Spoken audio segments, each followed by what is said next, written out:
All right, everybody, welcome back to Inside Georgia High School Football. We're here now with the head coach from South Paulding High School, Coach Ed Koester. How you doing, Coach? Hey, good. Thanks for coming on.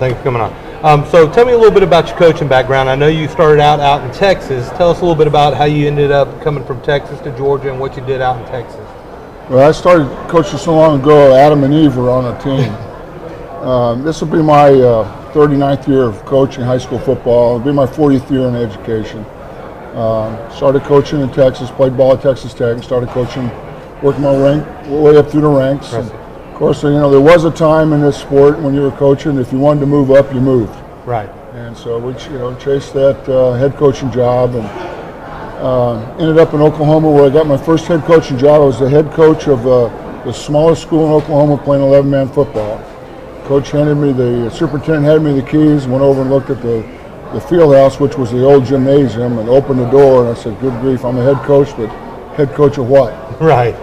My wife we had to cut off old football pants and sew them up so we had shorts for the kids to wear for workouts. So it was a small school. So anyways, that's kind of bumped around in Texas for a while. This sport's one of those deals, and this business is one of those deals. Every now and then you get exiled, and that's sent us here to Georgia, and we've had we really loved it here.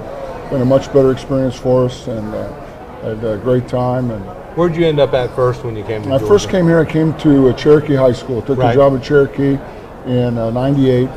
They had 17 kids left on the football team from the year before, and they were trying to play 5A football at that time. And, wow. Well, at that time I think it was 4A, and we got 56 out that first year. And the third year there, I had 115 kids in the program. So built it back up. It was a good experience. Then you ended up at South Cobb for a while. I was at South Cobb there for 7 years with Derek Cook. Right. And Derek does a great job. I was there for 2 years as an assistant, and he left to go to Cal, and I got the head coaching job there. And really had a good run. It was a real struggle early to get things going, and we finally had the right combination of athletes and coaches, and in fact won the first playoff game in the school's history there. Oh, really? That's surprising. It for is. that school to be around that long. The school was established in '45, and they'd been to the playoffs a few times, but had never won a playoff game, and we were able to beat Windsor Forest in, I guess, my fourth year there, and that kind of got us going, and it was a good experience. Kind of like the Altoona being the first Cobb County team to win a state championship. Exactly. When you stopped and thought about that, it's like, wait a second. So you've got Wheeler and Marion and Walton and all these programs, and Altoona's the first Cobb County state champion. So it kind of shows you those things don't just grow on trees. No, exactly. They're hard to come by, that's for sure. So you came to South Paulding. You've had, I hate to put it this way, but it is what it is. You've had instant success at South Paulding. Came there, did a great job your first season. You had a real successful run in county games. I think that currently you're the only coach that's not lost to East Paulding, right? You beat East Paulding each time you played them. Talk a little bit about your teams the past couple of years, some of the key players for you and your experience coaching in Paulding County. Well, I was fortunate to come in at the right time, and I think, anything you do in life anymore, timing's everything. Right. And Coach Clanton had done a great job. The table was set. Of course, we had to add a few ingredients and what have you. I think we moved to a more wide open spread offense at the right time. Chandler Burks, who will be a great contributor for him at Kennesaw State, and Jay Bowen, who was a tremendous running back, and Lorenzo Adger, who is our offensive tackle. All those kids all playing at Kennesaw State. Clea Hackett, who's playing at Arkansas. All those kids are on that team, so it was easy to look like a great coach at the right time. But it's great. Great players make great coaches, and we were fortunate to be there at the right time. We won 10 games, a 10-win season. Had never been done there. Our trouble is we met up with the kid at Clemson in Gainesville at the second round of the playoffs.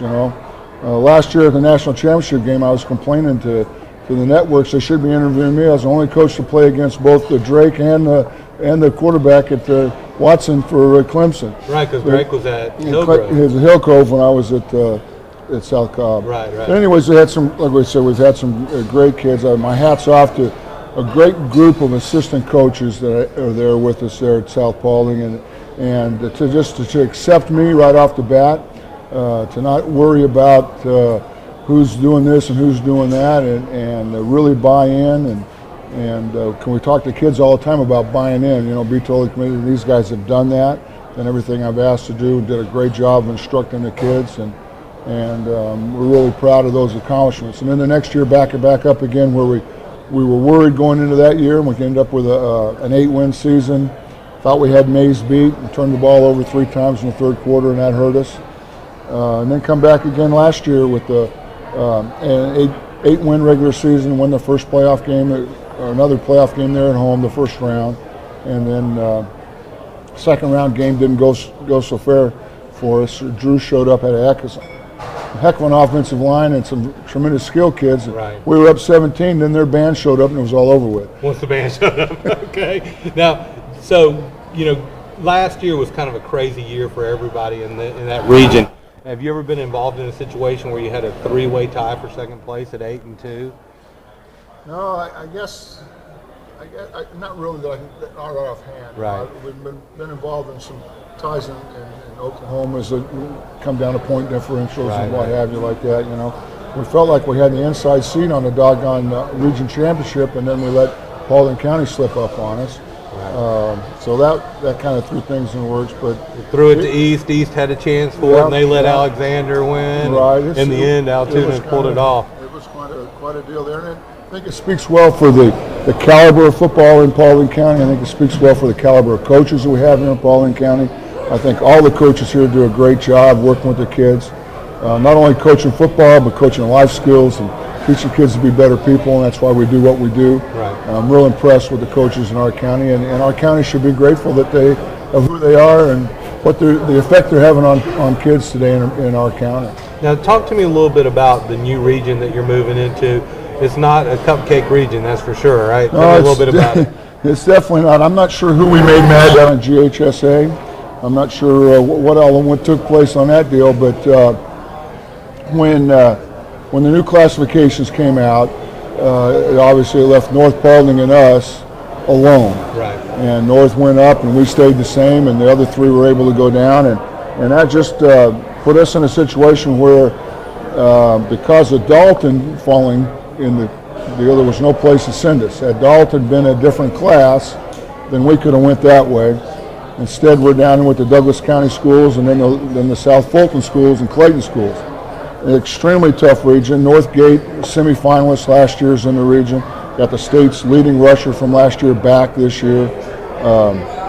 Langston Hughes would be a class act. They got one of the best quarterbacks in the nation at their place. And then Mays, you know, Coach Jarvis does a great job over there. Of course, we played them off their feet and then didn't quite get it done a few years ago.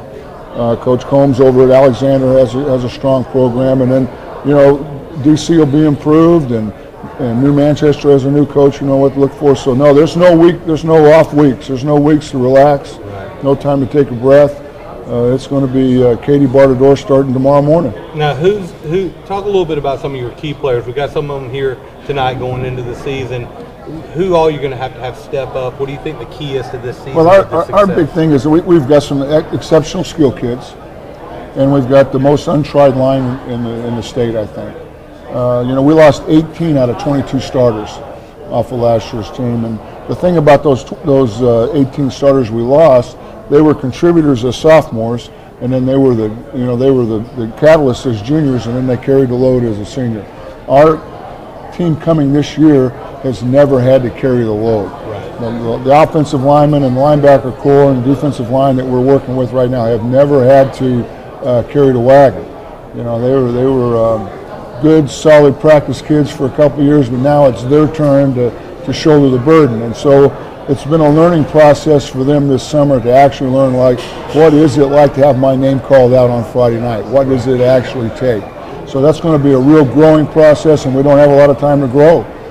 When we took our kids up to Fort Bluff in Tennessee this last week for 3 days and tried to make it pretty tough on them to get them the idea that that's where they've got to come through.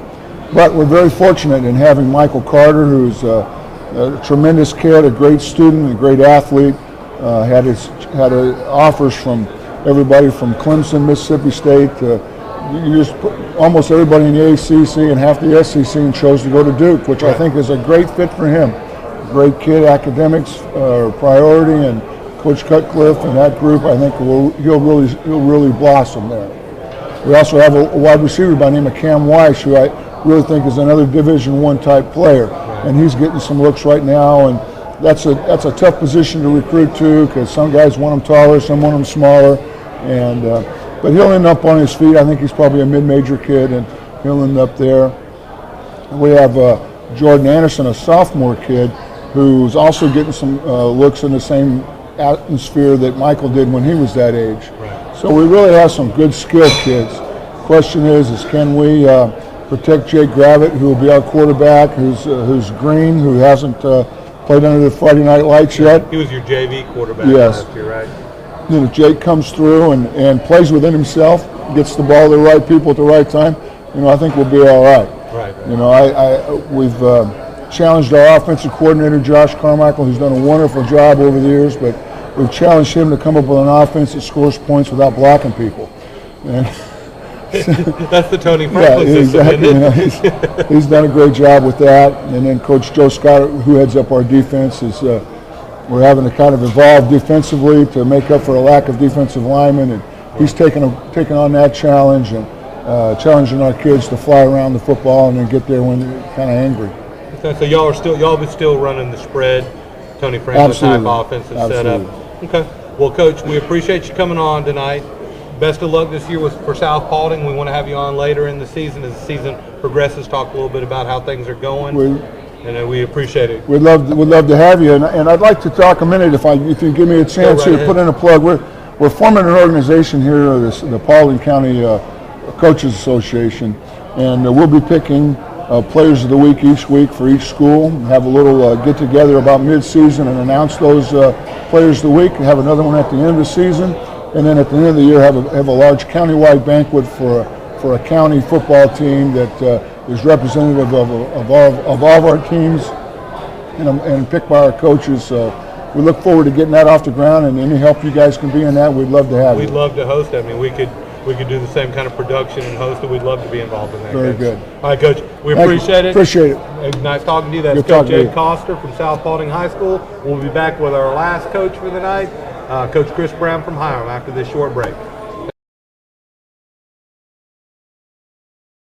Welcome back to our next segment of Inside Georgia High School Football. We're sitting down now with strong safety from South Paulding High School, number 25, Michael Carter. Thanks for coming on the show, Mike. How you doing? Actually, number 26. No, 26. I'm sorry, number 26, Mike Carter. Tell me a little bit about your football background, where you played at growing up, and where you played your middle school ball at. I started playing football when I was 9. I started at Mount Carmel. Okay. The Rams. Mount Carmel Rams, and so I played there, and then to like 6th grade, and then I didn't play 7th grade. I just played baseball in the fall. And then 8th grade, I played South Paulding and Junior Spartans. Okay. So you moved to the middle school program in 8th grade. Now tell me a little bit about some of the lessons you've learned playing football, things that you take from the football field into your daily life. Just perseverance, and there's going to be adversity, things you got to overcome, but you just got to stay mentally strong, and you can do anything that you put your mind to. I think that's some of the great lessons that kids learn in football.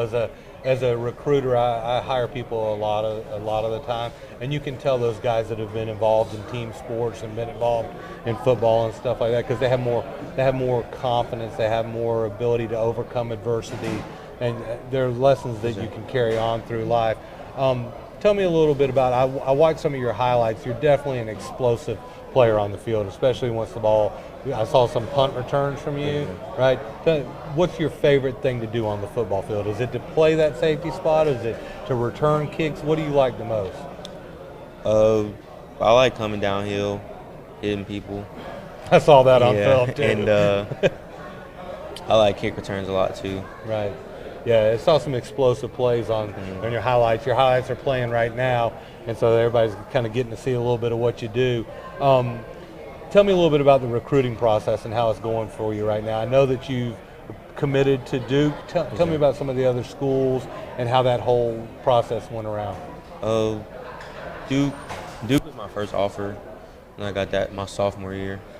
And So like, things really like blew up around like March, April, and so then I got Clemson and Ole Miss, North Carolina, Mizzou, and those schools, Vanderbilt, and yeah, I enjoyed the process going to visit all these places. Right. Just seeing new things, meeting new people. So what was it that was special about Duke? What made you decide that Duke is the right fit for you? Definitely the effort they put towards into getting me to come to their school. The little things they did, like telling my mom to have a good day and Right. things like that. Just staying in contact with me and about what's going on in my life. They really care about you as a person more so than on the football field, and you can't get a better degree than Duke. Right. Yeah. It's not a bad school to go Yeah. to get a degree. Now, what do you want to major in when you go to Duke? I'm not sure, but I think something wrong in business, something like that, accounting. Do you have an idea of what you want to do past football when you graduate from college? FBI is what I think right Going now. to law Yes, enforcement? sir. Now, so this coming season, y'all are moving into a new region. The county's kind of been fractured. We Yeah. got North going to 7A. Y'all are staying in 6A, and East and Hiram and Paulding are going down a classification. Tell me a little bit about what you know about your region and what you see coming toward y'all in the future this year. I know we have a tough region. It's pretty tough. I don't really know too much about the teams that we play. All I know is about North and Hiram, Right. and about them. So you're still playing some in-county Yes, teams. sir. They'll just be out of region. Mhm. Now, I've asked a couple of the players this. What was your favorite game last year? What game would you walk away and say, man, that was high school football the way it should be?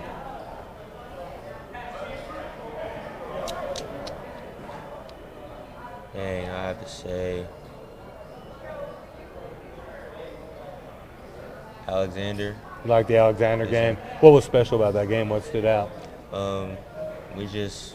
We pretty much shut them down, and the team, we was clicking everywhere, offense, defense, special teams. It was just, that game was really fun because, we was whooping some tails. it's always fun Yeah. when you're winning, right? It always makes it a lot better when you're on top of the game Yes, and executing. What game is the one that you're looking the most forward to this year? The first game, that North game. The North game? Yes, sir. Looking forward to playing North? Yeah. These county rivalries are always fun games. North, east, south, east, north, south. Yeah. All directions on the compass turn up. So, well, it's been great having you on the show. We look forward to watching you throughout the season and then watching you on Saturdays Yes, at sir. Duke. I'm kind of excited to see you playing for them. We appreciate you coming on, Mike. Thank you. And we'll see you throughout the season. Yes, sir. That's Michael Carter, number 26 for South Paulding, strong safety, senior. Thank you. All right. All right, we're back here again at Inside Georgia High School football. Now we're talking to offensive lineman Mason Mahaney, number 56. Going to be playing center this year for South Paulding. Welcome. Thanks for coming on board, Mason. Yes, sir. Thank you for having me. So tell me a little bit about your football career, your football background, where you played starting out, and how you ended up at South Paulding. I've always lived around here. I started off when I was 7 or 8. Now this is my 10th year playing. I always haven't been the biggest kid, but I've been quick and fast. And so I played with South Paulding Bears and ended up playing for the feeder program at South Paulding in 7th and 8th grade, and came right into high school. I've always been with South Paulding, Right. and always been a Spartan at heart. Now, so did you play with Coach Mitchell out at the South Paulding Rec program? I did, yes, So sir. you played with Coach Mitchell and Nutt and all them? Yes, sir. I've known Coach Mitchell and Dawson and all them since I was a youngin'. Okay, so we played some all-star baseball with them years Okay. ago, so I know Tim real well. Tell me a little bit about last season. I know that last season you were on the JV squad, and did you get any varsity time last season? Yes, sir, I did. I got a little here and there. Whenever they called upon me, whether it be kickoffs or PAT or again the game playing center, wherever they needed me, I was ready to go. And but I'm excited to get in this year, be a starter, and get after it. Yeah, you're stepping into a starting role this season at the center position. You're a lot like East Paulding center last year, Cole Benson, not necessarily height-wise your prototypical center, Yes, but from what I've seen on tape, you're very aggressive, you got good feet, you're explosive, and that's what Cole had going for him. Tell me, what are going to be some of the challenges for you playing center against some of these big nose guards? You know, it's all about leverage and how I use it, because I'm a shorter guy, so I always have to be quick, I always have to be first off the ball, and I always have to have good form, because if I don't, I know that it's not a good situation at all. So, I mean, I'll have to if I get up there against a 6'3", 300-pound nose guard, I'm going to have to be quick and get to my spot before he wants to get to his spot. And so if I'm in my spot, I know I can do my job better than he wants to do his job. So it's all about being quick and having good form and having good feet. And if I do all that, then I should be set. Now, Coach Koester kind of told me a little bit about the leadership councils you're involved in. Talk a little bit about that. I think there's 2 different leadership councils you're involved in. The first one is just the inter-squad leadership council and stepping up and being a leader. And since I'm a senior, I have to be a big part in stepping up and saying what needs to be done and what can't have on the team, and just leading and what needs to be done, getting it done. And so it's just about being a leader on the team. And then the second one I'm in, it's a leadership program in the county about stopping drugs. And Mr. Michael Ciano does it, and he's the one that runs the Northwest Georgia All-Star Games. Okay. And so we get together. It was myself, our running back Jordan Anderson, and then 2 of the players from North that came the first time. And we're having a follow-up meeting this Tuesday. But it's all about creating a plan in the county to stop drug use, because it's, as we all know, it's a big problem here. Right. And so that's just a little bit about the second one that I've been in. So you're active in the community, active in community programs. That's yes, a great thing. Now, your plans going forward after high school football, are you planning on attending college? Yes, if sir. you do, what major are you looking to go into? I really want to go to the University of Georgia, and once I get there, I want to study and major in political science. I love politics. I'm a politics guy. I love to talk politics. I'll sit down and talk politics with you for hours. And so my plan, I want to go in and if I could intern at CNN or something like that, right. While I'm at UGA. And then after that, I'd love to be a political analyst and be on TV. So go into broadcasting and journalism, stuff like that, and just talk politics. That's what I love to do. I mean, I love to play football. But those are hopefully my plans after high school. Yeah, we all have to have a life after football, right? Yes, sir. And I always tell my boys that when you take those pads off for the last time, it's probably the last time you'll ever get to wear them again, because you can't just go play a pickup game of football like you can baseball or basketball. You can't go rent pads and a helmet and throw them on. It's over when it's over. It's over. So going into this season, what game do you think you're looking forward to the most? There's got to be that game that you got on the calendar. You're going, this is the game right here. You know, we're going into a new region this year, and so it's new coming to us, playing Mays and Tri-Cities and North Cape. So I don't know a lot about those teams, but we have 2 in-county games this year. And so our first 2 games are it's at home against North and then away against Hiram. And we've always been big rivals with both of them. Right. And we haven't played North since my freshman year. Varsity-wise. So I'm looking forward to playing North and squaring up against them. It's our first game of the year. It's at home. It'll be packed. It's going to be fun, and I can't wait for that game. That's going to be an exciting game. It seems like all these in-county games, they're fun to watch. They're fun to go to. Everybody knows each other. That's what I was about to say. Everybody knows each other. We can't wait to get out there and get after it. Have a little bragging rights next week, right? Everybody's looking for the bragging rights. Yes, sir. What's the thing that you're going to take away from football moving forward in life? What is the thing that you're going to take away from playing football that'll help you moving forward in life? Football is it's made me the man I am today, and it's taught me about perseverance and to get after what you want, and anything's possible. You get after it, you go out there. I mean, I've been working at football for 10 years now, and it's just taught me to just persevere through anything, whatever the obstacles in your way may be, to just keep going, keep pursuing your dream, and eventually you'll get there. Well, Mason, I wish you the best of luck this year. We appreciate you coming on to the show. Thank you so much. We'll be watching you. Good luck your first year starting at center and anchoring that line, and I hope South Paulding has a great season. Yes, sir. Thank you so much. That's number 56, Mason Mahaney, starting center for South Paulding Spartans.